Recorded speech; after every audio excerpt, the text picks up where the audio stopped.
Percaya hari ini juga Tuhan akan melimpahi kami dengan firman-Mu, pengajaran-Mu, dan kuat kuasa Roh-Mu yang kudus. Terima kasih Bapa, berfirmanlah Tuhan, pengurapan Roh-Mu kiranya menolong kami juga untuk mengerti, menanggap dengan baik. Urapi setiap kami, urapi juga hamba-Mu secara pribadi. Bahkan biarlah Roh Kudus-Mu yang mengendalikan sepenuhnya, baik yang di ruangan ini maupun juga sekeliling kami. Di dalam nama Tuhan Yesus kami sudah berdoa, kami ucapkan syukur dan kami sambut firman-Mu dengan sukacita. Haleluya. Amin. Puji Tuhan, saya persilakan kembali duduk. Sekaliannya sidang jemaat yang dikasihi Tuhan. Puji nama Tuhan, salam sejahtera bagi kita sekaliannya. Salam. Ya, dan salam persekutuan kita Philadelphia. Ya, puji Tuhan. Bagi kita sekaliannya sidang jemaat Tuhan, selamat hari Minggu dan selamat merayakan Hari Raya Pentakosta yang pada tanggal ataupun kalender jatuh pada hari ini. Biarlah kiranya melalui perayaan Hari Pentakosta sekaligus ibadah raya kita pada hari ini, kita boleh mengalami lawatan Tuhan, lawatan kuasanya, firman-Nya, bahkan juga karya Roh Kudus di tengah-tengah kehidupan kita, supaya kita tetap semakin bergairah di dalam Tuhan, saudara, untuk menyongsong kedatangan Tuhan kembali. Kami juga menyapa seluruh sidang jemaat Tuhan dimanapun saudara berada, yang mengikuti rangkaian ibadah kita ataupun pemberitaan firman ini melalui channel kita di GBI UCM Batam. Tuhan memberkati kita sekaliannya dalam limpah kasih anugerah Tuhan. Sehubungan pada hari ini adalah hari di mana kita merayakan Hari Raya Pentakosta yang dikaitkan dengan pencurahan Roh Kudus. Saya memberikan tema bagi kita pada hari ini adalah Pentakosta. Ya saudara, yang dikutip dari nats firman Tuhan dari Kisah Para Rasul pasal yang kedua, dari ayat pertama sampai kepada ayatnya yang keempat saja. Ini saya kutip saudara. Ya, sesuai dengan perikopnya di situ Pentakosta, saya juga memberikan temanya hari ini Pentakosta, supaya kiranya berkat Pentakosta itu boleh menjadi milik kita dan tetap membangkitkan gairah semangat rohani kita di dalam Tuhan, baik dalam pengikutan kita, perjalanan rohani kita, maupun juga dalam seluruh pelayanan yang Tuhan percayakan. Ya saudara yang terkasih, sebentar kita bacakan nats firman ini dulu. Kisah Para Rasul yang kedua, dari ayat pertama sampai kepada ayat yang keempat saja. Iya, puji Tuhan. Ketika tiba hari Pentakosta, ya, semua orang percaya berkumpul di satu tempat. Terus tiba-tiba turunlah dari langit suatu bunyi seperti tiupan angin keras yang memenuhi seluruh rumah, Iya. di mana mereka duduk. Iya, terus Dan tampaklah kepada mereka lidah-lidah seperti nyala api yang bertebaran, Iya.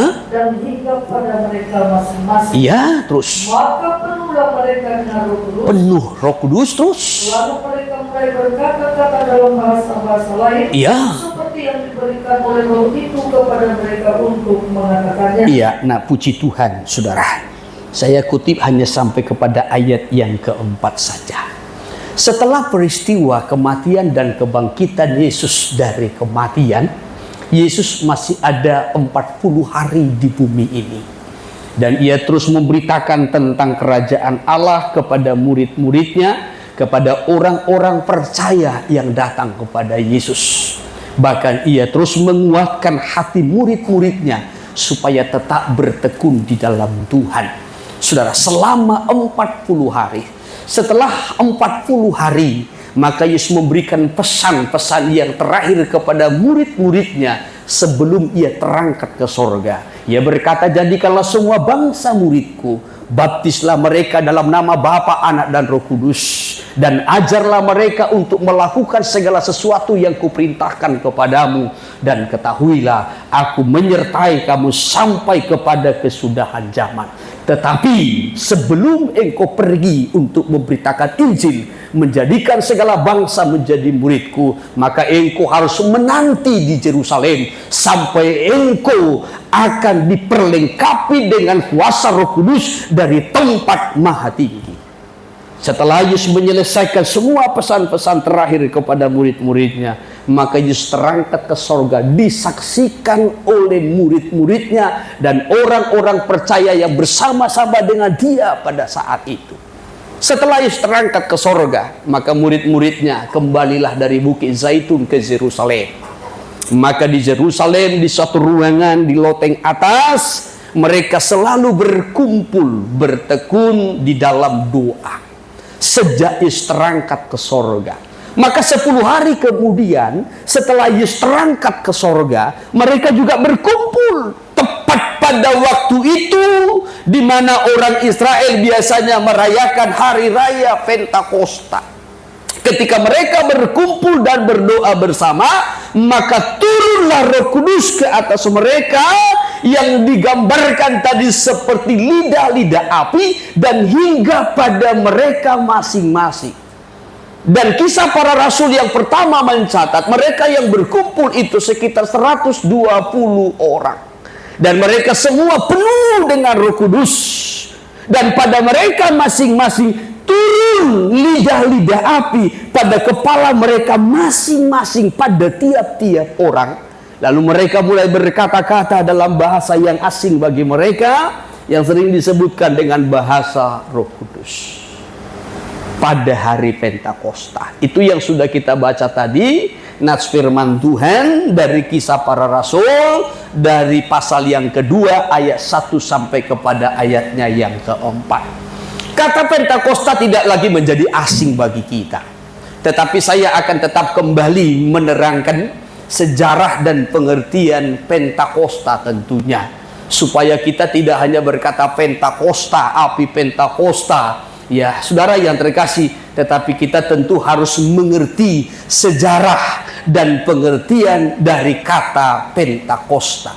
Saudara yang terkasih, orang-orang Yahudi memiliki 3 hari raya utama, sekalipun mungkin mereka memiliki banyak hari raya. Tetapi ada hari raya utama mereka, 3 hari raya yang tidak boleh dilupakan, dan mereka harus merayakannya itu setiap tahunnya.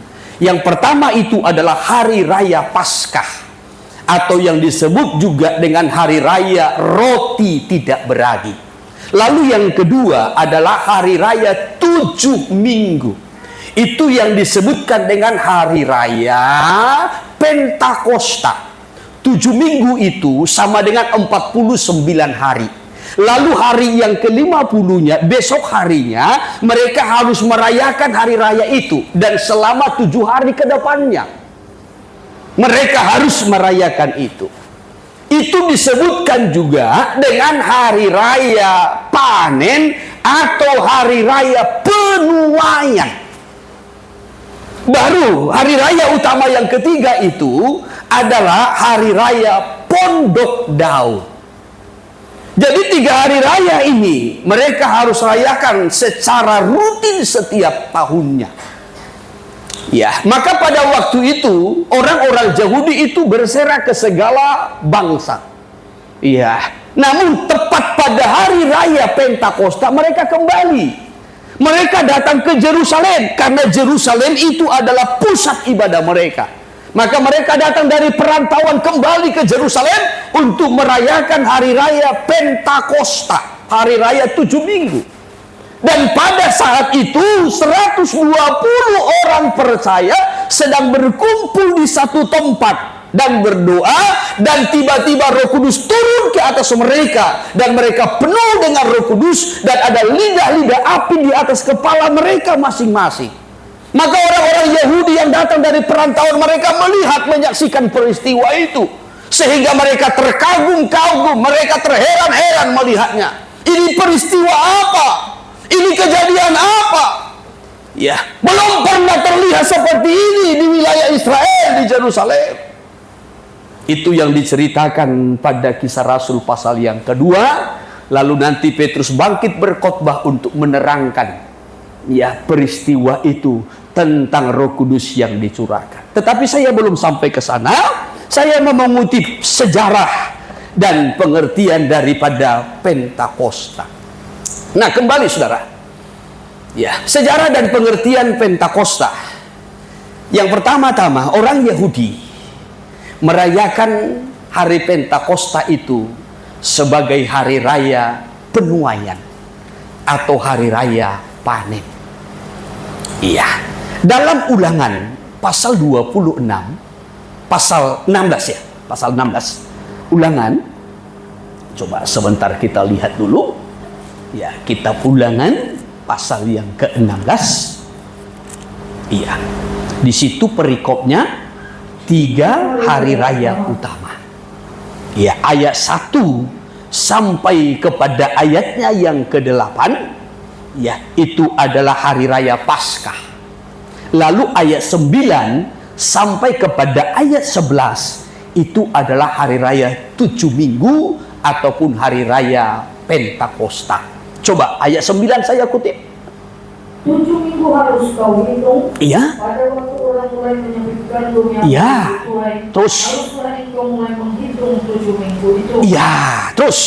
Kemudian haruslah engkau merayakan hari raya 7 minggu bagi Tuhan Allahmu. Iya. Sekedar persembahan sukarela yang akan kau berikan. Iya. Sesuai dengan berkat yang diberikan kepadamu oleh Tuhan Allahmu. Terus. Haruslah engkau bersukaria di hadapan Tuhan Allahmu. Iya. Terus. Engkau dan anakmu laki-laki. Iya. Serta anakmu perempuan. Lanjutkan. Hambamu laki-laki. Iya. Dan hambamu perempuan. Terus. Dan orang Lewi yang di dalam tempatmu. Iya. Dan orang asing, anak yatim dan janda. Terus. Yang di tengah-tengahmu. Iya. Di tempat yang akan dipilih Tuhan Allahmu untuk membuat namanya diam di sana. Iya. Nah, jadi ini sejarahnya.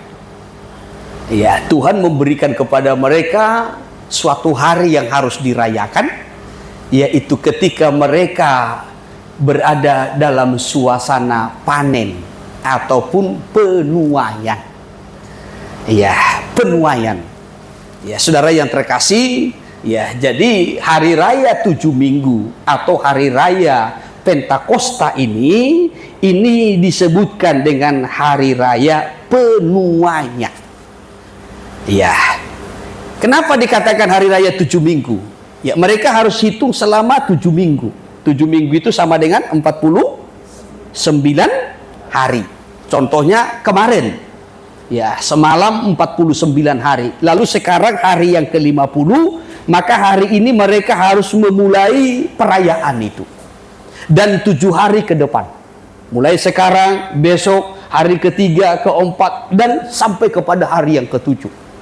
Wah, ini kalau mereka merayakan perayaan sampai 7 hari. Ya, saudara yang terkasih. Ya, jadi sekali lagi, hari raya Pentakosta atau juga yang disebut dengan hari raya 7 minggu ini adalah hari raya penuaian. Ya, lalu selama 7 hari mereka harus berpesta, mereka bersuka cita. Sekalipun tidak semua orang Israel itu adalah petani. Kan tidak semua petani toh? Kan ada peternak, ada pengusaha, ya, ada mungkin tukang buat, ya, batako, ya, batu bata, ada mungkin tukang buat, ya, seperti perabot-perabot yang dari tanah, ada mungkin pengusaha-pengusaha lain, ada mungkin pedagang, ya, dan lain sebagainya. Tidak semua petani, ya, tetapi mereka harus merayakan hari raya Pentakosta itu dengan bersuka cita selama 7 hari ke depan, mulai hari yang ke-50, 51, 52, dan sampai kepada hari yang ke-57. Mereka harus merayakannya itu dengan sukacita. Sekalipun mereka tidak semua itu sebagai petani. Namun yang kedua, ya, hari raya Pentakosta itu juga, atau hari raya 7 minggu itu juga dirayakan dan diingat sebagai hari turunnya hukum Taurat yang Tuhan berikan kepada bangsa Israel di Gunung Sinai melalui Musa. Iya, bangsa Israel melakukan Paskah yang pertama itu di Mesir, yaitu peristiwa ketika mereka hendak keluar dari Mesir. Ya, saudara, sebelum Tuhan mendatangkan tulah yang ke-10, mereka harus menyembelih domba Paskah. Ditangkap tanggal 10, lalu disembelih tanggal 14 pada bulan pertama. Bulan pertama ya. Ya, saudara, kalau kita melihat kitab Keluaran 12. Bulan pertama itu kalau untuk kita sekarang ini di zaman Masehi, yaitu disebut dengan bulan Januari. Jadi domba itu ditangkap tanggal 10, disembelih tanggal 14. Ya, lalu mereka mengambil darahnya, mengoleskannya pada setiap ambang pintu rumah. Sebab pada malam itu Tuhan akan lewat dengan menulahi rumah-rumah yang tidak memiliki tanda darah. Maka rumah-rumah yang tidak memiliki tanda darah akan mengalami kematian anak sulung. Baik anak sulung manusia, anak sulung ternak, semua akan mati. Sehingga terjadilah di situ ratapan yang sangat mengerikan. Saudara yang terkasih, dan pada malam itu juga, setelah itu Tuhan membawa bangsa Israel keluar dari Mesir menuju ke tanah Kanaan via padang gurun. Iya, lalu sampailah mereka di padang gurun. Ya, pada bulan yang ketiga. Jadi dari bulan pertama, ya pertengahan bulan pertama, tanggal 14 mereka keluar sampai melewati bulan kedua, bulan ketiga sampailah mereka di padang gurun di kaki Gunung Sinai. Dan Tuhan berkata kepada Musa, ya, supaya disampaikan pesan kepada bangsa Israel supaya umat itu menguduskan dirinya pada hari ini dan besok. Sebab pada hari yang ketiga Tuhan akan turun di atas Gunung Sinai dan berfirman. Lalu itu dilakukan. Lalu dibuat batas di sekeliling gunung itu supaya bangsa Israel jangan mencoba-coba untuk mendaki ke gunung itu. Maka pada saat itulah Tuhan memberikan hukum Taurat kepada bangsa Israel. Ya, dihitung 50 hari setelah Paskah yang pertama di Mesir. Dari bulan pertama sampai bulan yang ketiga. Itu kalau dihitung. Itu pas 50 hari. Iya, sudah. Pada saat itulah Tuhan memberikan hukum Taurat kepada mereka. Dan hukum Taurat itu disimpulkan menjadi 10 perintah yang ditulis pada 2 loh batu. Iya. Saudara yang terkasih, ini sejarah dan pengertian daripada Pentakosta. Jadi bangsa Israel merayakan hari Pentakosta itu bukan hanya karena ya peristiwa mereka mengalami panen, tidak, tetapi juga merayakan hari turunnya hukum Taurat yang Tuhan berikan kepada bangsa Israel. Saudaraku, Pentakosta itu artinya hari yang ke-50. Ya, itu arti Pentakosta atau ke-50. Yaitu hari yang ke-50 setelah Paskah. Tadi saya sudah sampaikan, iya, hari yang ke-50 setelah Paskah. Bahkan hukum Taurat itu juga turun 50 hari setelah Paskah yang pertama di Mesir. Paskah, ya, itu adalah hari raya yang pertama yang harus mereka rayakan. Sedangkan Pentakosta adalah hari raya yang kedua yang harus mereka rayakan. Pentakosta juga tadi saya singgung, ya, sering disebut juga dengan hari raya 7 minggu. Ya, hari raya 7 minggu. Saya kembali kutip dulu sebentar kitab Ulangan pasal 16 tadi. Ulangan pasal 16. Coba ayat 10 sekali lagi. Demikian firman Tuhan. Kemudian haruskah engkau merayakan hari raya 7 minggu bagi Tuhan Allahmu? Iya. Sekedar persembahan sukarela yang akan kau berikan sesuai dengan berkat yang diberikan kepadamu oleh Tuhan Allahmu. Iya. Jadi mereka harus merayakan hari raya 7 minggu bagi Tuhan. Ingat ya, bagi siapa? Bagi Tuhan Allahmu. Maka mereka harus membawa sekedar persembahan sukarela dari hasil penuaian, hasil panen itu, ya sudah, dan mereka berikan kepada Tuhan dengan sukacita. Ini sejarah, ya, hari raya Pentakosta. Sekarang saya tarik kepada perjanjian baru.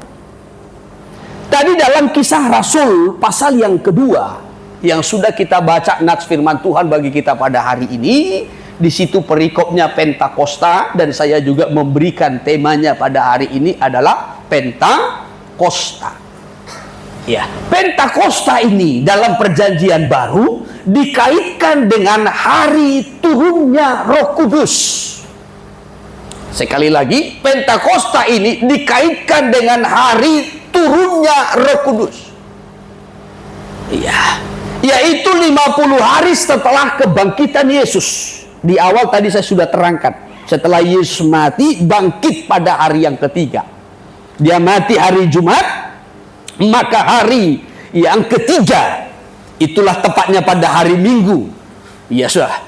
Nah, ia bangkit dari kematian. Sejak dari situ, ya, Yesus 40 hari di bumi, baru dia terangkat ke sorga. 10 hari kemudian murid-murid berkumpul di satu tempat dan berdoa, turunlah ke atas mereka Roh Kudus seperti lidah-lidah api. Jadi dari sejak kebangkitan Yesus sampai kepada hari turunnya Roh Kudus itu 50 hari. Ya, maka seringkali dikaitkan hari pencurahan Roh Kudus itu seringkali dikaitkan dengan hari Pentakosta. 50 hari setelah kebangkitan Kristus. Maka selalu disebutkan hari Pentakosta, hari Pentakosta. Hari yang ke-50 dari sejak kebangkitan Kristus dari kematian. Dan hari Pentakosta ini, ataupun ketika Roh Kudus itu dicurahkan, ya sudah, ini juga adalah peristiwa sebagai hari lahirnya gereja secara universal. Iya. Jadi sejak hari Pentakosta itu, sejak Roh Kudus itu dicurahkan, ya, kepada murid-murid, kepada orang percaya itu, peristiwa itu, sejak peristiwa itulah lahirlah gereja. Ya, lahirlah gereja. Ya. Jadi bukan lagi hanya orang Israel, tidak lagi fokusnya kepada orang Israel, orang Yahudi, tetapi juga sudah kepada seluruh bangsa yang percaya. Hari Pentakosta adalah hari yang ke-50 sejak kebangkitan Yesus. Hari Pentakosta adalah hari peristiwa di mana lahirnya gereja secara universal. Ya, sekarang saya mau tarik kepada maknanya. Ya, supaya kita tidak hanya mengerti sejarah dan pengetahuan saja. Ya, tetapi yang paling penting bagi orang percaya, bagi gereja Tuhan adalah makna. Apa makna Pentakosta bagi kita? Yang pertama-tama, ya, Pentakosta tadi saya sampaikan dikaitkan dengan, ya, hari di mana bangsa Israel itu melakukan panen ataupun penuaian. Ya, bagi gereja Tuhan, hari Pentakosta Roh Kudus dicurahkan. Untuk apa Roh Kudus dicurahkan? Supaya melalui kuasa Roh Kudus kita ini menjadi saksi Tuhan dalam menuai jiwa-jiwa. Kisah Para Rasul pertama ayatnya yang ke-8.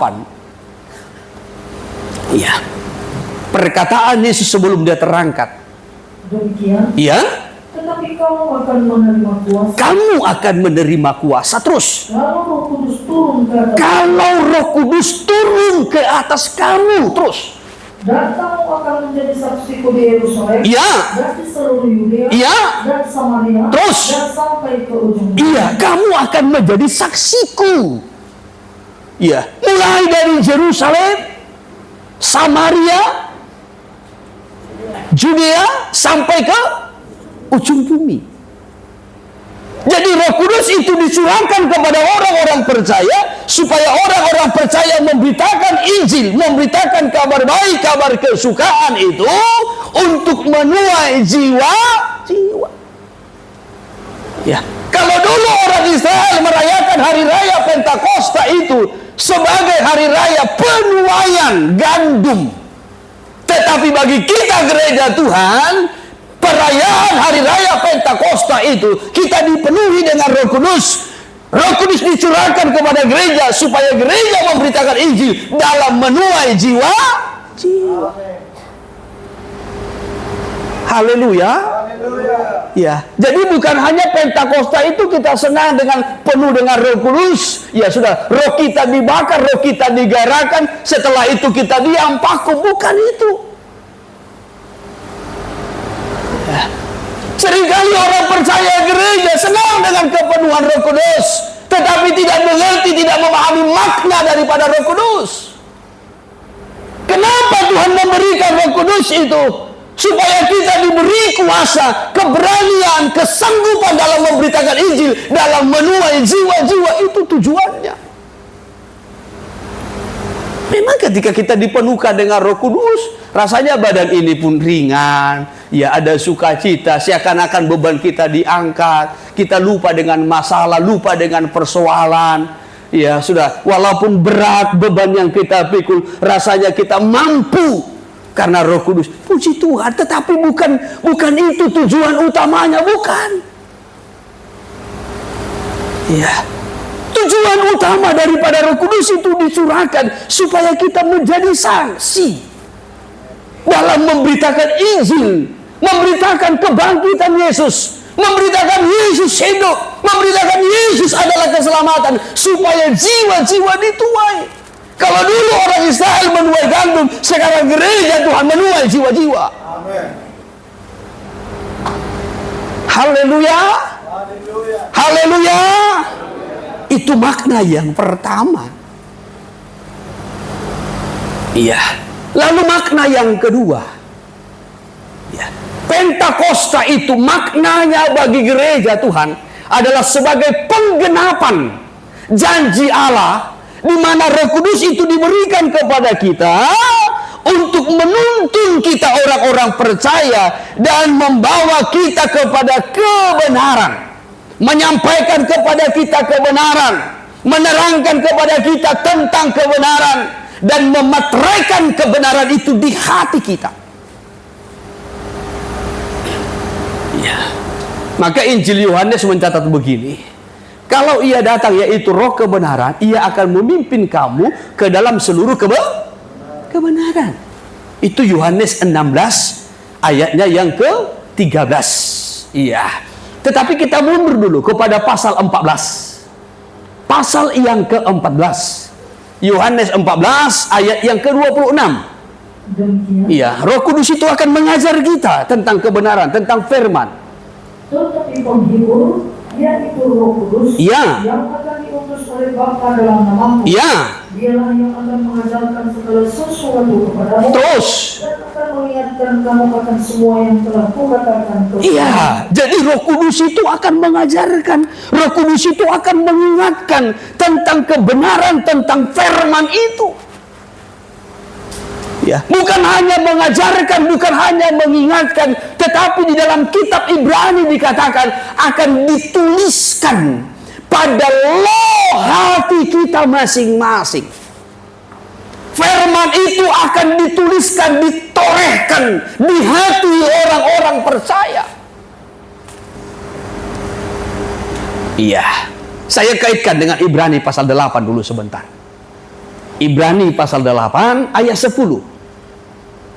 Ayat 10. Demikian. Iya. Maka inilah perjanjian yang kuadakan dengan kaum Israel. Apa itu? Sesudah waktu itu. Iya, terus. Tuhan, Aku akan menaruh hukumku dalam akal budimu, dan menuliskannya dalam hatimu. dalam hati mereka kutulis, kata Tuhan. Iya, terus. Dan mereka akan menjadi Iya. Hukumku, firmanku akan kutulis pada akal budi dan pada hati mereka. Dengan apa Tuhan menulisnya? Bukan dengan pena, tetapi dengan roh. Amin. Bukan ditulis pada loh batu, tetapi Tuhan menulisnya pada loh hati kita. Kalau dulu kepada bangsa Israel Tuhan memberikan hukum Taurat, dan Tuhan tulis hukum Taurat itu dalam 10 kesimpulan pada 2 loh batu. Tetapi pada zaman akhir ini, saudara, pada perjanjian baru, kepada gereja Tuhan, Tuhan tidak menuliskan lagi hukum-hukumnya pada loh batu, tetapi Tuhan menuliskannya pada loh hati manusia, pada loh hati orang percaya, bukan dengan tinta, tetapi dengan kuat kuasa Roh Kudus. Ya. Maka ketika kita menerima Roh Kudus, supaya oleh pertolongan Roh Kudus kita dapat menerima kebenaran, supaya oleh pertolongan Roh Kudus kita mengingat firman Tuhan, supaya oleh pertolongan Roh Kudus kita dihiburkan tentang kebenaran. Bahkan firman itu tertulis di hati dan pada akal budi kita. Kenapa orang suka melupakan firman? Kenapa orang sering lupa dengan firman? Karena hidupnya tidak dipenuhkan dengan Roh Kudus. Kenapa orang sulit mengerti firman? Karena hidupnya belum dipenuhkan dengan Roh Kudus. Iya. Maka Tuhan memberikan Roh itu, supaya oleh pertolongan Roh itulah, ya, kita orang-orang percaya diberi pengertian, kita dituntun kepada kebenaran. Kita diingatkan tentang firman yang pernah dikatakan, disampaikan oleh Yesus. Bahkan firman itu ditorehkan, ditulis pada akal budi dan loh hati kita manusia. Ingat ya, bukan lagi pada loh batu, tetapi pada loh hati kita. Itu makna Pentakosta. Ya. Jangan sampai kita berpentakosta, api Pentakosta ku punya, tapi firmanku lupakan. Itu bukan api Pentakosta. Nah, api Pentakosta itu menolong kita untuk mengerti kebenaran. Ya. Api Pentakosta itu menuntun kita ke dalam seluruh kebenaran. Api Pentakosta itu akan menuliskan kebenaran itu pada loh hati kita, supaya jangan hilang. Ya, kalau sudah tertulis kan mudah mengingatnya toh. Ya kan? Saudara, kalau ada tulisan saudara, catatan saudara, saudara kan mudah mengingatnya. Iya toh? Ya, mungkin besok lupa, tetapi saudara ya ingat, oh ada kutulis, buka lagi. Oh ini dia. Ya, oh ini dia. Hal yang sama. Ya, kalau Roh itu sudah menulis pada loh hati kita, mungkin suatu waktu kita lupa, tetapi Roh itu akan kembali mengingatkan kita ketika kita menghadapi sesuatu. Ketika kita berada dalam masalah, ketika kita berada dalam pergumulan, ketika kita berada dalam pelayanan, ketika kita mengalami sesuatu kekurangan, pergumulan, saudara, maka Roh itu akan mengingatkan firman yang telah tertulis pada loh hati kita, sehingga kita kuat kembali, kita terhibur, kita bergairah, bersemangat kembali di dalam Tuhan. Itu makna yang kedua. Lalu makna yang ketiga, tadi saya sampaikan hari Pentakosta itu harus dirayakan oleh bangsa Israel selama 7 hari. Mereka harus berpesta, bersukacita. Iya, namanya suasana pesta. Orang kalau suasana pesta semua sukacita. Amin. Saudara pernah berpesta? Amin. Ya, ketika suasana pesta sukacita. Ya, sudah. Ketika suasana pesta semua sukacita, apalagi ada makanannya enak. Ya, makanannya bukan lagi kotak, bukan polipom, prasmanan lagi. Sukacita. Ya, walaupun ada konsekuensinya. Karena kalau prasmanan cuci piring kan? Ya, Kalau kotak polikom, ya tinggal bakar. Ya, tapi kalau ya prasmanan ya cuci piring. Lupa, ya masih ada tugas cuci piring. Ya, semua mau dibersihkan, dibereskan. Lupa itu. Tetapi ketika berpesta itu semua senang, semua sukacita. Ya, orang kalau menikah, ketika hari pernikahannya mulai jalan dari depan sana, ya sudah, teng teng teng teng teng teng teng teng, jangan terlalu cepat jalannya, pelan-pelan saja, teng teng teng teng, datang anak-anak disiram bunga, teng teng teng teng teng, siram lagi bunga, teng teng teng teng, ya sudah. Nah, walaupun panas-panas keringatan rasanya, ya, nah itu seperti tidak dirasakan begitu, ya, saking bahagianya, teng teng teng teng, lah pakai tisu, tinggal tisu di sini, nggak tahu itu, ya, seperti tidak ada masalah. Ya, karena senangnya, bahagianya. Ya, lupa bahwasanya kalau dia mengambil keputusan untuk menikah itu masalah.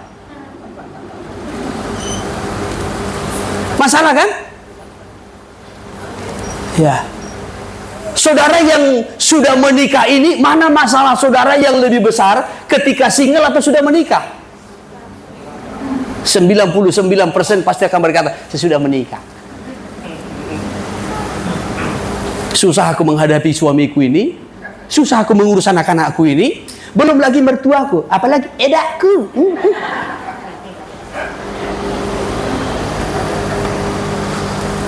Ya.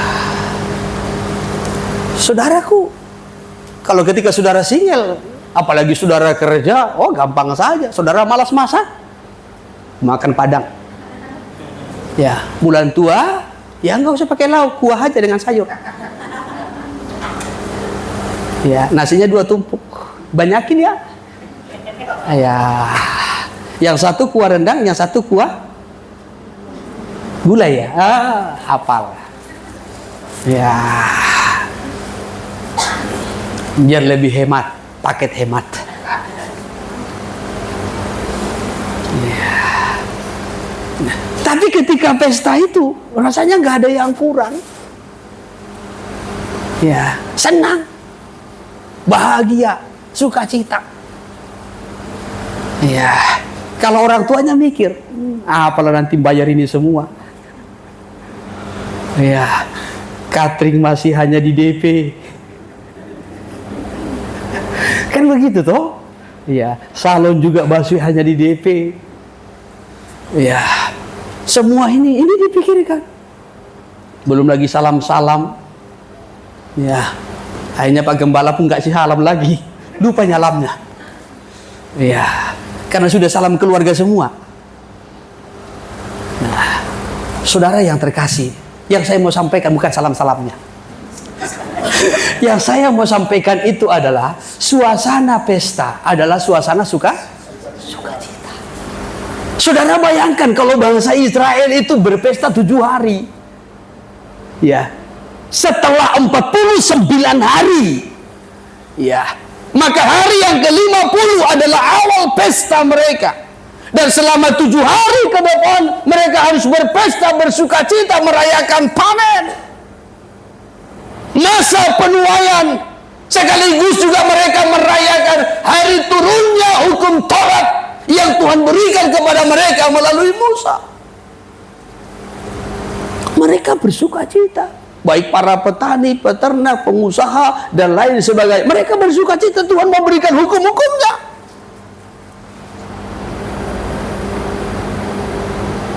Jadi hari raya Pentakosta adalah hari raya sukacita. Karena ditandai dengan suasana pesta. Tadi saya sampaikan, dalam Kisah Para Rasul, pada hari Pentakosta itu juga adalah awal lahirnya gereja secara universal. Ya, apa makna daripada Pentakosta ini bagi kita, sudah? Apa maknanya yang ketiga? Melalui Pentakosta ini lahirlah suatu persekutuan yang penuh dengan sukacita, yang bersuasanakan suasana pesta. Maka orang-orang yang dipenuhkan dengan Roh Kudus itu hatinya selalu berpesta, bersuka cita. Ya, dan saudara lihat para rasul-rasul, ketika mereka diadili pun pulang dari pengadilan mereka sukacita karena Roh. Mereka disesat, mereka dipenjara, mereka keluar dari penjara setelah mereka selesai disesat, diadili, mereka pulang dengan sukacita karena Roh Kudus. Ya, dan mereka bersekutu satu dengan yang lain dengan sukacita. Ya, ini indah. Kadangkala orang-orang yang kepenuhan Roh Kudus zaman akhir ini aneh-aneh, penuh Roh Kudus tapi nggak mau bersekutu, hidup menyendiri, ekstrim, menjaga kekudusan. Maka jalan pun seperti orang kudus.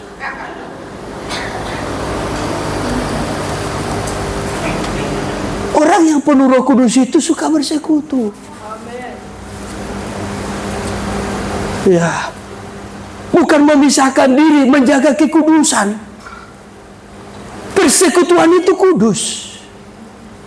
Kalau kita orang kudus, lalu kita bersekutu satu dengan yang lain, kekudusan kita itu akan transfer.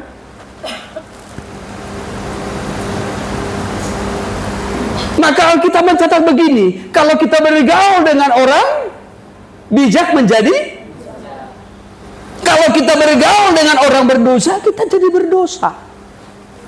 Karena kita terbawa. Ya, bergaul dengan orang bebal, orang bodoh, wah, jadi kacau. Tapi kalau kita bergaul dengan orang yang rohani, kita juga akan terbawa. Ya. Saya dulu suka ikut-ikut, suka melihat, suka gabung-gabung ya dengan pendeta-pendeta. Maka akhirnya transfer. Ya, sudah. Sampai akhirnya saya pun Tuhan persiapkan, Tuhan bentuk jadi pendeta. Ya. Saya awalnya lihat-lihat saja. Senang bergabung, senang bertanya, senang dengar kesaksiannya, senang dengar pelayanannya. Ya sudah, kalau ada hamba-hamba Tuhan datang dari daerah, pendeta-pendeta datang dari daerah.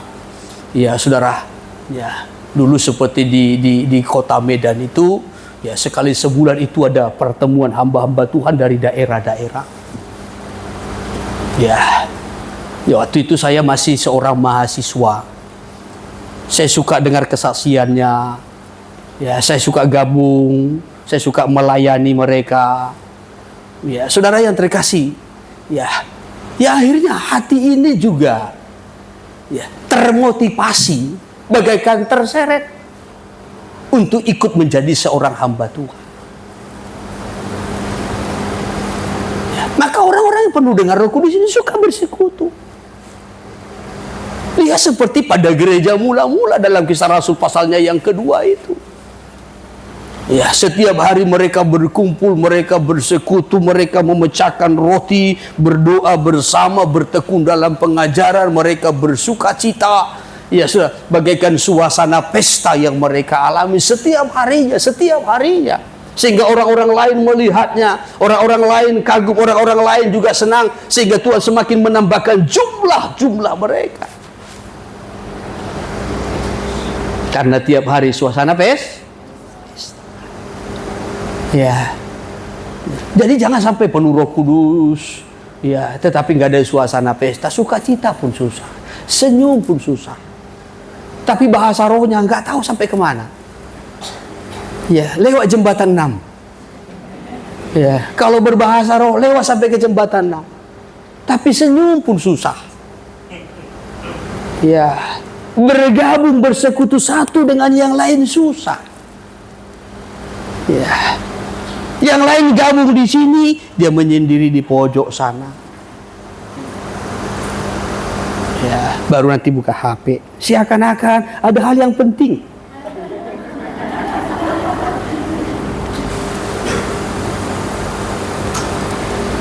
padahal tidak mampu bersekutu.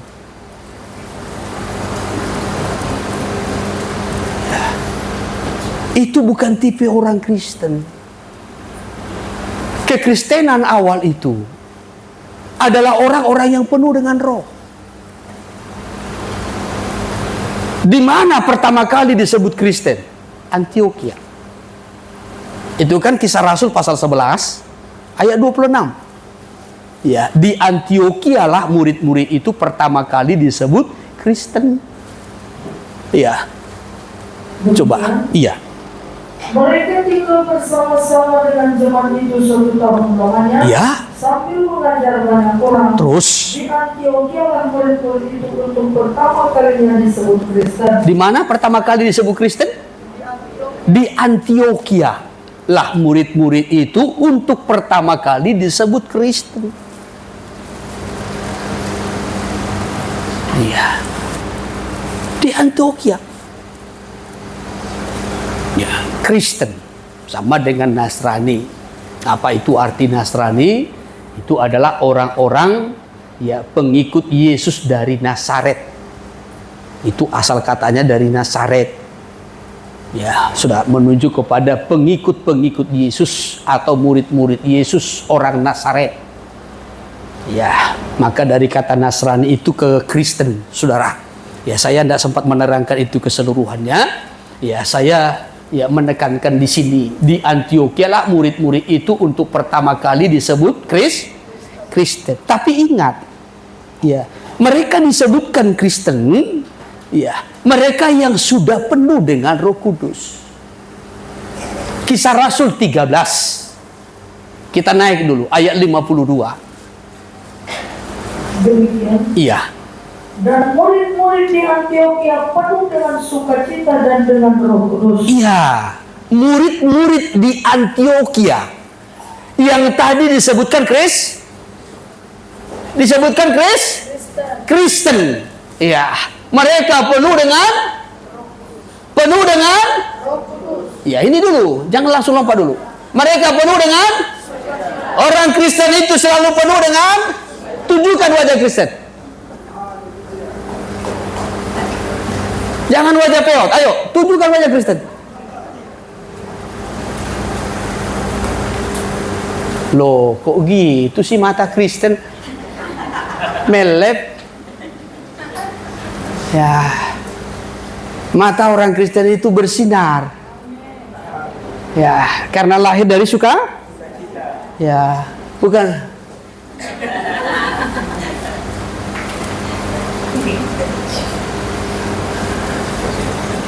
Di Antioquia lah pertama murid-murid itu disebut Kristen. Nah, lalu dilanjutkan di sini pada pasal 13-nya, dan murid-murid yang di Antioquia itu penuh dengan sukacita. Iya. Maka orang-orang Kristen itu adalah orang-orang yang penuh dengan sukacita. Baru yang kedua, dan dengan Roh Kudus. Kalau ada orang Kristen gak penuh dengan Roh Kudus, gak tahu Kristen ini lahir dari mana. Ya, kekristenan itu adalah kekristenan yang penuh dengan sukacita, penuh dengan Roh Kudus. Jangan ngaku Kristen kalau saudara gak bersukacita. Kalau tertulis di KTP-mu, hapus itu. Ganti. Dekat ke kantor camat. Ya. Saudara orang Kristen gak penuh dengan Roh Kudus. Kekristenannya lahir dari mana? Ya. Gereja itu lahir secara universal, bukan lokal, tetapi secara universal keseluruhannya diawali dari kepenuhan Roh Kudus. Pencurahan Roh Kudus pada hari Pentakosta. Dan murid-murid Yesus orang Nazaret itu, pengikut Yesus yang dari Nazaret itu, pertama kali disebutkan Kristen di Antioquia. Mereka disebutkan Kristen karena mereka juga penuh dengan sukacita, penuh dengan Roh Kudus. Maka tunjukkan diri saudara itu ya, sebagai orang Kristen yang selalu bersuka cita. Haleluya. Haleluya. Ya. Ini orang-orang muda, pemain-pemain tamborin pun kalau bermain tamborin melayani sukacita. Jangan mukanya seram. Apalagi pemain tamborin orang yang paling dekat dengan kami di situ depan ini. Ya. Kalau mukanya seram menakutkan. Ya. Tapi joget-joget. Ya, senyum. Ya, sambil nyanyi, senyum.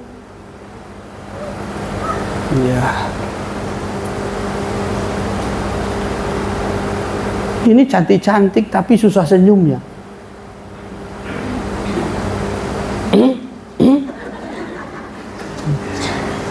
Ya. Haleluya. Ya. Ya. Melayani itu harus dengan senyum, dengan sukacita. Ya, penyanyi pun harus dengan sukacita. Ya, kalaupun ada pergumulanmu secara pribadi, tinggalkan dulu pergumulan, supaya bisa melayani dengan sukacita. Maka sukacita kita itu akan transfer, ya, kepada orang yang kita layani. Ya.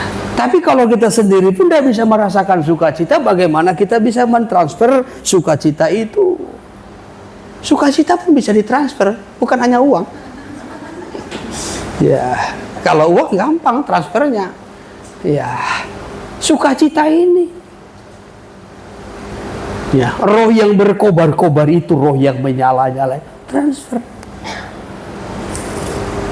Ya, nah jadi kembali, ya kita perhatikan, ya bahwasanya kekristenan itu di awal selalu penuh dengan sukacita dan penuh dengan Roh Kudus.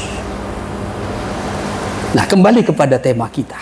Dalam Kisah Rasul pasal 2 ayat 1 sampai kepada ayatnya yang keempat. Orang-orang percaya yang berkumpul pada masa itu, pada waktu itu, bukan hanya rasul-rasul ya.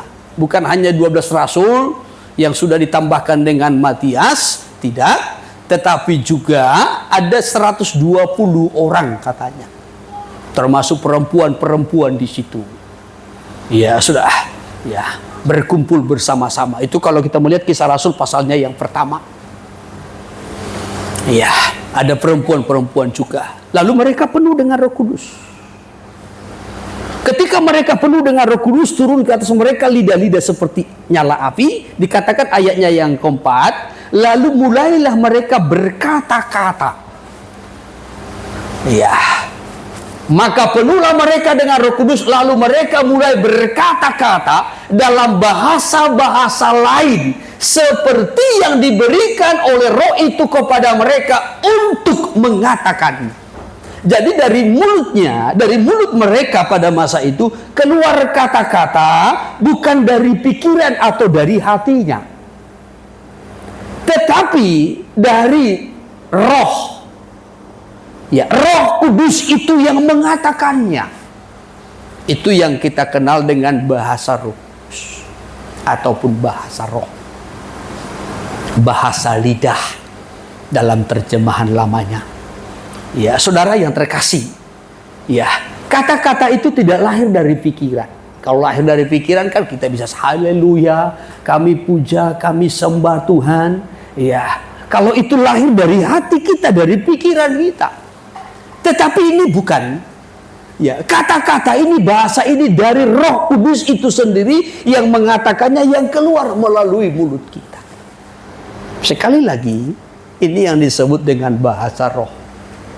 Bahasa Roh Kudus, dan juga nanti itu seringkali sejalan dengan karunia bahasa Roh, berkata-kata dengan bahasa Roh. Tetapi tentunya tanda awal seseorang itu dibaptiskan dengan Roh Kudus, tanda awalnya itu biasanya, sekali lagi biasanya, tanda awal seseorang itu dibaptis adalah berkata-kata dalam bahasa roh. Dibaptis roh itu hanya sekali. Ya. Sekali dalam hidup kita. Ya. Sekali lagi saya ulang, dibaptis oleh roh itu hanya sekali dalam hidup kita. Sama dengan baptisan air. Baptisan air itu hanya sekali. Ya, saudara nggak perlu dibaptis berulang-ulang. Saudara cukup sekali dibaptis. Yang perlu itu adalah pertobatan. Ya, jangan nanti salah sekali, ya baptis lagi. Ya, absen ibadah sebulan, ya baptis lagi lah, Pak Gen.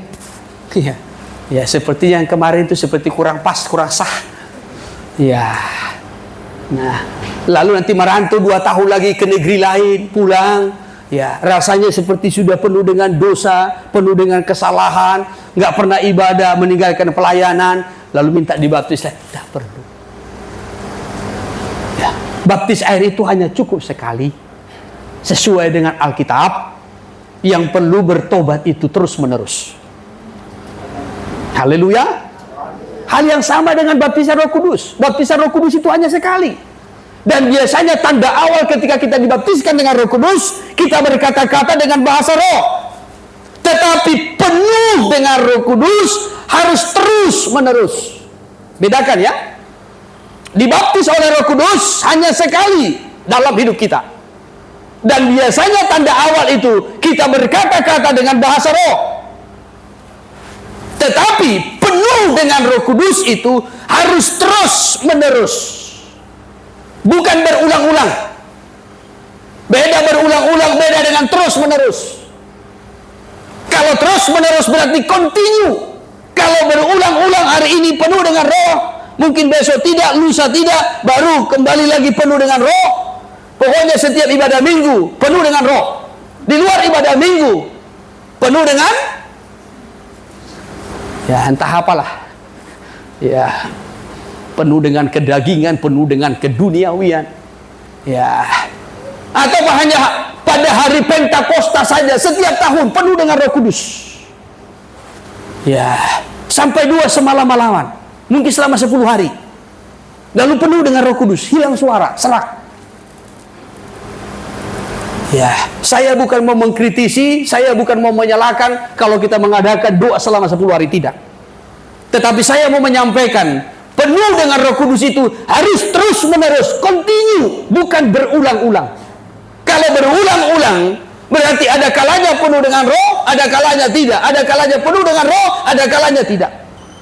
Tetapi saya menekankan baptisan Roh Kudus hanya sekali dalam hidup kita. Dan biasanya tanda awalnya itu adalah kita berkata-kata dengan bahasa roh. Tetapi penuh dengan Roh Kudus harus continue, terus menerus sampai Tuhan datang kembali. Haleluya.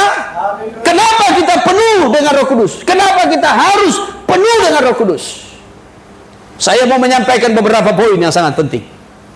Yang pertama-tama, kenapa kita harus selalu penuh dengan Roh Kudus? Supaya kita dapat hidup kudus. Ya. Sekali lagi, supaya kita dapat hidup kudus.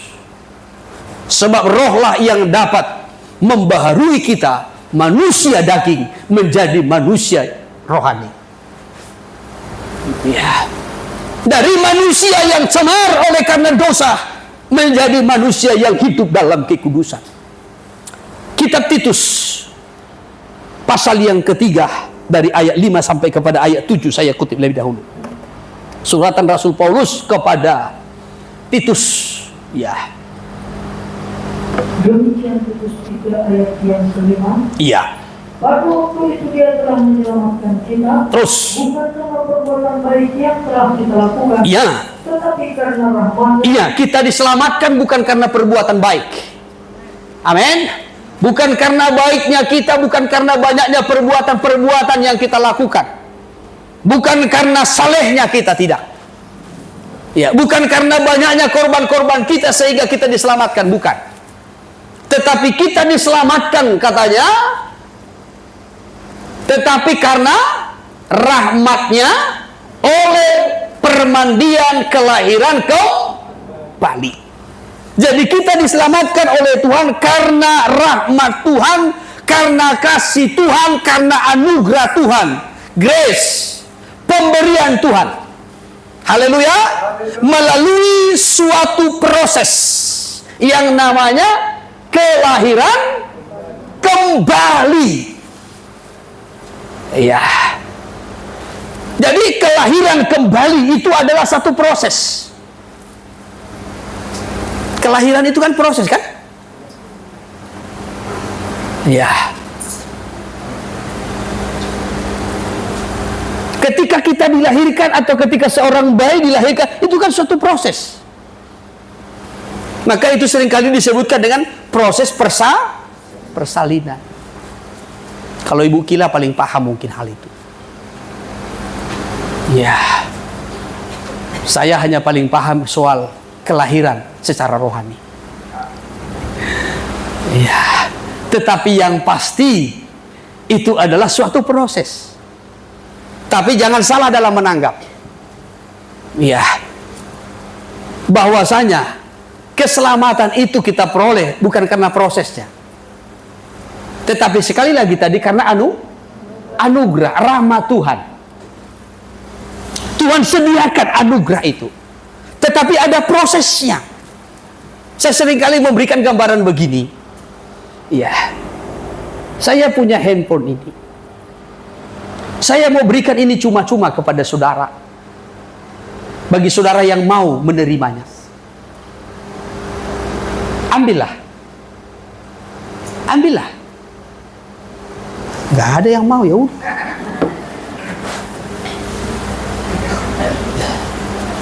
Saya kan sudah katakan, saya berikan ini dengan cuma, baru saya serukan, ambillah. Diam, ambillah. Saudara nggak mau. Padahal saya tulus loh.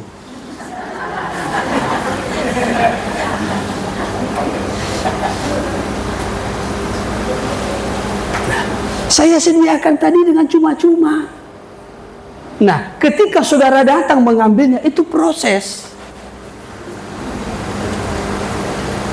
Saya beri anugerah. Ya, bukan karena saudara baik, ya, bukan karena banyak perbuatan saudara, maka saya beri, tidak. Tapi saya beri dengan cuma-cuma karena kasih. Tetapi untuk mengambilnya, untuk mendapatkannya, ada prosesnya. Percaya, bertobat, dibaptis. Itu yang disebutkan tadi dengan kelahiran kembali ini. Ini proses. Ya, ada proses kelahiran itu.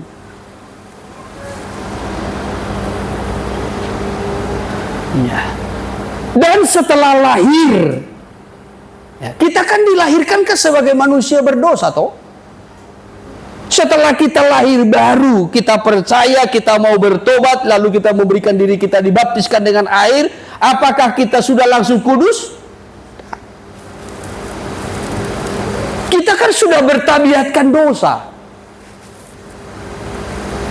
Jangankan dibaptis, kita aktif saja pun tiap minggu, tiap hari kita aktif ibadah. Toh juga masih banyak kesalahan, dosa pelanggarannya. Ya toh? Ya, masih mau bohong. Bohong-bohong manis. Ya, ada lagi orang punya konsep, kalau kita berbohong demi yang baik, nggak apa-apa. Salah, namanya bohong tetap bohong, dosa. Ya, dosa kecil dengan dosa besar sama, hukumannya neraka. Ya, kita kan berbohong kan tujuannya baik. Ya, untuk membantu yang sana, orang yang susah. Ya, saudaraku, Alkitab tidak mengajarkan demikian. Ya, seakan-akan Tuhan tidak punya hati, seakan-akan Tuhan tidak punya cara untuk membantu orang yang susah. Tuhan punya cara. Tetapi jangan sampai kita menghalalkan segala cara. Haleluya. Ya, ini Jadi kita diselamatkan oleh rahmat Tuhan melalui satu proses namanya kelahiran baru. Setelah kita lahir baru, perhatikan kelanjutannya. Oleh pembaharuan yang dikerjakan oleh Roh Kudus. Kita ini dibaharui.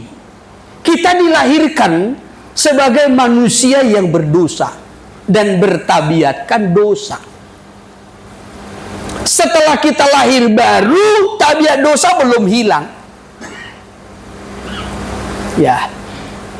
Itu hanya di mana kita mengambil keputusan dan memproklamirkan bahwasanya kita mau lepas dari dosa. Kita mau lepas dari ikatan dosa. Kita mau lepas dari kuasa iblis. Sekarang kita menjadi milik Kristus. Tetapi sifat tabiat kita masih bertabiatkan dosa. Maka kita perlu dipenuhkan dengan Roh Kudus. Dan selalu penuh dengan Roh Kudus. Supaya Roh Kudus akan membaharui kita menjadi manusia yang baru, menjadi ciptaan baru, menjadi manusia yang rohani, menjadi orang-orang yang kudus di dalam Tuhan. Coba terus dulu 6, 7. Yang sudah dilimpahkannya kepada kita oleh Yesus Kristus. Iya, supaya kita sebagai orang yang dibenarkan. Iya. Terus berhak menerima hidup yang kekal. Terus. Sesuai dengan penghidupan Iya. kita. Supaya kita berhak menerima hidup yang kekal. Maka hidup kita ini harus dibaharui, disucikan, dikuduskan oleh kuat kuasa Roh Kudus. Dari mana kita dikuduskan? Dari sifat-sifat tabiat-tabiat dosa ataupun daging. Kita naik ke atas. Ayat 3. Ayat 3. Perhatikan. Dahulu kita juga hidup dalam kejahilan. Nah, dahulu kita hidup dalam kejahilan. Ada orang jahil? Ya, ada orang jahil? Orang usil banyak ya? Banyak ya? Ya, orang yang suka menjahili banyak ya? Banyak kan? Ya, ini kursi, temannya berdiri, temannya mau duduk, ditarik kursinya. Ya, jatuh, kepalanya terantuk, baru ketawa. Ya, anak-anak sekolah senyum, pengalaman di sekolah. Ya, jahil. Ya, saudara yang terkasih, dikatakan karena dahulu kita juga hidup dalam kejahilan. Bahkan tidak taat, ya, sesat.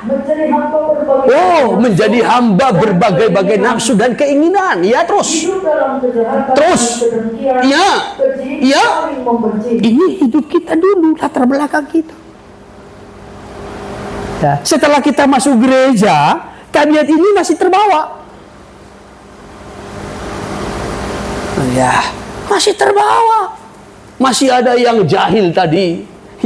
Ya, masih ada yang jahil, masih ada yang tidak taat. Ya sudah, sekali-sekali taat. Ya, dua-dua kali tidak taat. Ya, sekali-kali taat, dua-dua kali tidak taat. Ya, jadi sekali taat, dua kali. Ya, dua kali taat, 4 kali tidak taat. Ya, ini hidup kita dulu. Ya, bahkan sesat. Pikirannya sesat, menjadi hamba berbagai-bagai nafsu. Wah, ini bukan hanya satu nafsu, enggak. Bukan hanya nafsu seks, enggak. Nafsu makan, nafsu gaya, pokoknya segala nafsu. Ya, sudah. Nah, bahkan keinginan. Ya, hamba berbagai-bagai keinginan. Keinginannya yang memperhamba hidupnya. Ya, bukan Kristus. Bahkan hidup dalam kejahatan dan kedengkian. Dengki, iri. Ya, ini kakak adik ini, kembar. Ya, dengki dan iri. Ya. Terus bahkan keji, saling membenci. Ini model hidup kita yang lama. Kita tidak bisa mengubah itu. Bahkan terus saya tempat dulu. Tetapi ketika nyata kemurahan Allah, iya, kita, terus dan kasih-Nya iya, kepada ketika nyata kemurahan Allah kepada kita manusia, ketika Tuhan hendak menunjukkan kasih-Nya kepada kita, Ia menyelamatkan kita bukan karena perbuatan kita, tapi karena rahmat Tuhan. Lalu dilanjutkan, dan oleh pembaharuan yang dikerjakan oleh Roh Kudus. Jadi kenapa kita harus selalu penuh dengan Roh Kudus? Supaya hidup kita ini dikuduskan. Roh Kudus itu yang akan menolong kita, membaharui kita, menjadikan kita, menciptakan kita menjadi orang-orang yang rohani, menjadi manusia-manusia yang kudus di dalam Tuhan. Kita tidak mampu mengubah tabiat kita, tidak mampu. Alkitab, kitab Yeremia pasal 13 dalam ayat 23 mencatat begini. Iya. Dapatkah orang Ethiopia mengubah kulitnya? Dapatkah macan tutul mengubah belangnya? Ya, itu awalnya. Coba. Masakan kamu katanya. Iya. Iya. Dapatkah orang Ethiopia mengganti kulitnya? Tak bisa. Walaupun di backlink, nggak bisa itu. Nggak tahu lah si Peter ini masih bisa ini diubah.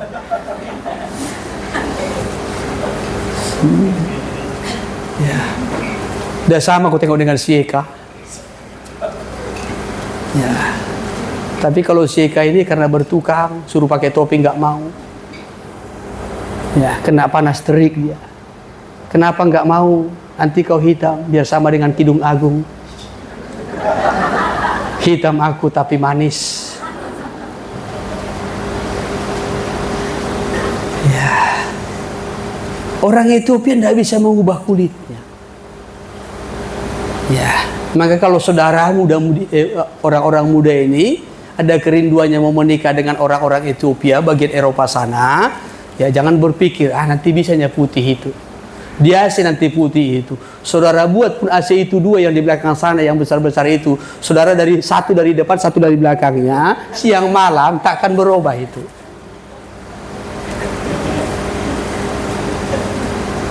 Ya, nggak bisa berubah itu. Karena kita sudah mencatatnya. Dapatkah orang Ethiopia mengganti kulitnya? Atau macan tutul mengubah belangnya? Macan tutul pun nggak bisa mengubah belangnya.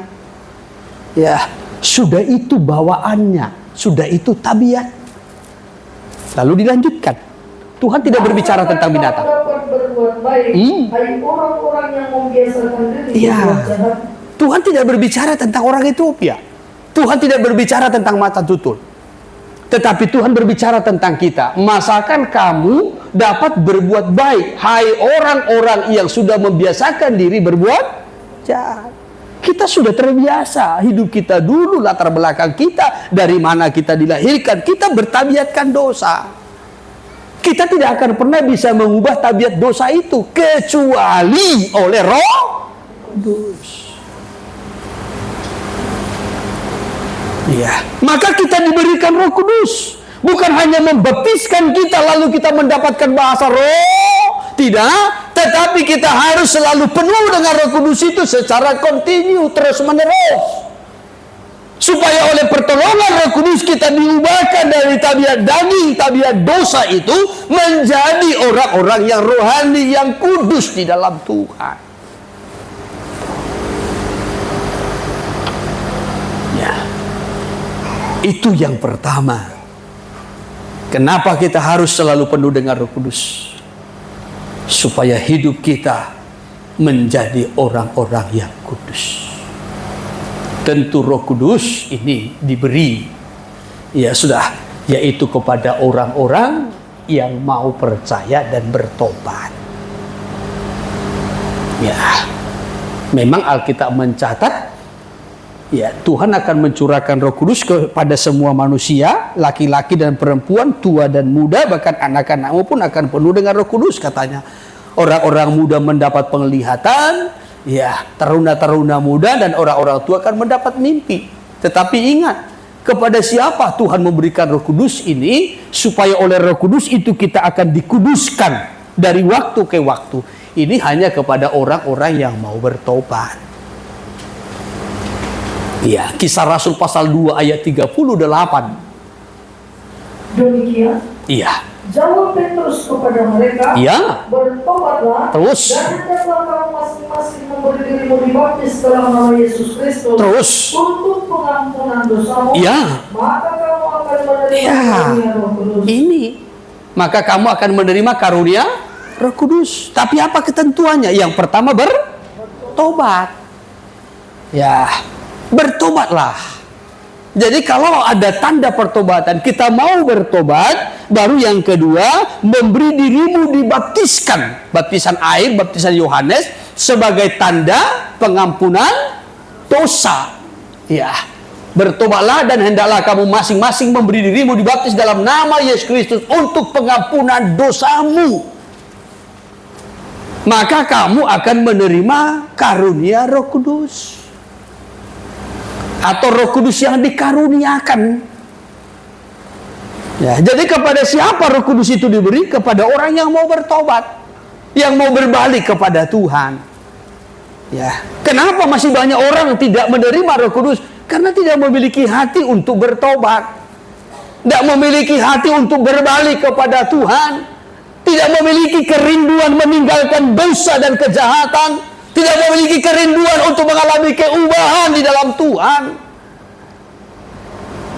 Ya, maka nanti kekristenannya tidak bertumbuh, tidak berkembang, tidak ada peningkatan. Ya. Tetapi Roh Kudus itu diberikan kepada orang yang mau bertobat dan memberikan dirinya dibaptis sebagai tanda pengampunan dosa. Ya, sebagai satu komitmen kita mau melepaskan diri dari dosa. Maka Roh Kudus dikaruniakan, mulai membaptiskan kita, diberikan bahasa roh untuk membangun kehidupan rohani kita. Bahkan Roh Kudus itu akan terus menerus memenuhkan kita sampai membaharui kita. Itu tujuan yang pertama. Baru tujuan yang kedua, untuk memberikan kuasa supaya kita dapat menjadi saksi. Itu tadi kita sudah melihat Kisah Rasul pasal 1 ayatnya yang ke-8. Kamu akan menerima kuasa kalau Roh Kudus turun atas kamu, dan kamu akan menjadi saksiku di Yerusalem,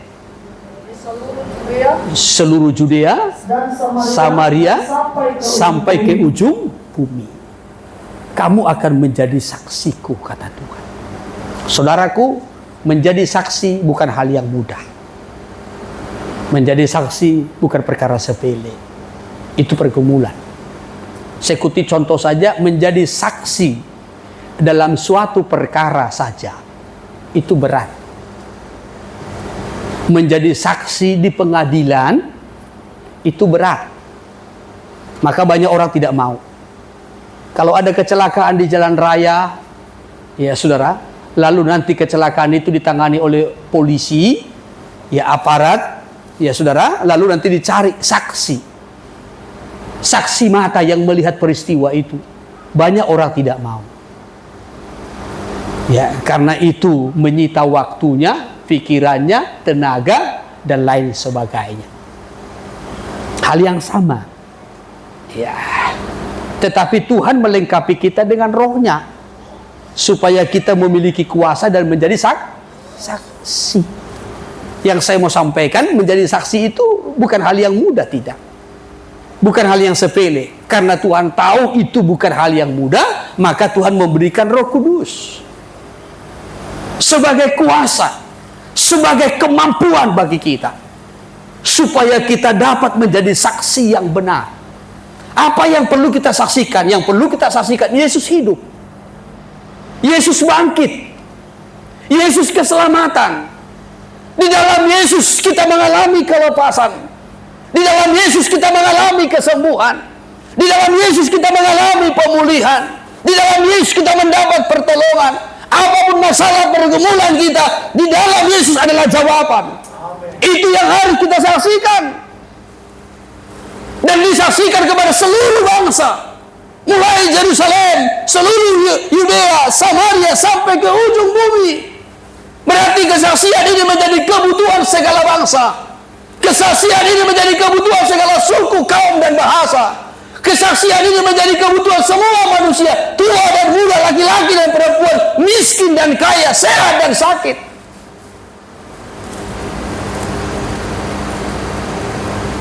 Dan itu bukan hal yang mudah. Karena Tuhan tahu menjadi saksi bukan hal yang mudah, maka Tuhan melengkapi kita dengan rohnya, Roh Kudus, supaya kita diberi kuasa, diberi kemampuan, diberi keberanian. Maka kepada murid-murid Yesus berkata sebelum terangkat ke surga, jangan tinggalkan Yerusalem sampai kamu diperlengkapi dengan kuasa dari tempat Maha Tinggi. Jangan melayani dengan pengetahuan. Jangan melayani karena engkau punya pengalaman. Tapi melayanilah dengan kuasa dari tempat Maha Tinggi. Amin. Saudara jangan melayani karena saudara tahu. Tahu berkhotbah sehingga saudara berkhotbah. Ya. Tahu menginjil sehingga saudara menginjil. Tahu mengajar sehingga saudara mengajar. Tidak. Murid-murid tahu, murid-murid punya pengalaman. Orang 3,5 tahun belajar dengan Yesus secara langsung, ya, bukan online, secara langsung dan melihat langsung, ikut bersama. 3,5 tahun itu sudah S1 loh. Untuk sekarang, ya, tetapi Yesus berkata, tunggu di Jerusalem. Saudara kalau melihat nanti dalam Lukas pasal 24, di bagian ayat terakhirnya, Yesus berkata, sampai kamu diperlengkapi dengan kuasa dari tempat Maha Tinggi. Jadi bukan karena kita tahu berkhotbah lalu kita melayani, kita menjadi pengkhotbah keliling. Bukan. Bukan. Ya. Tapi karena roh. Roh yang menolong. Saya pun sebenarnya hari ini, ya, ada yang minta saya melayani di gereja. Tapi saya katakan ini hari raya Pentakosta.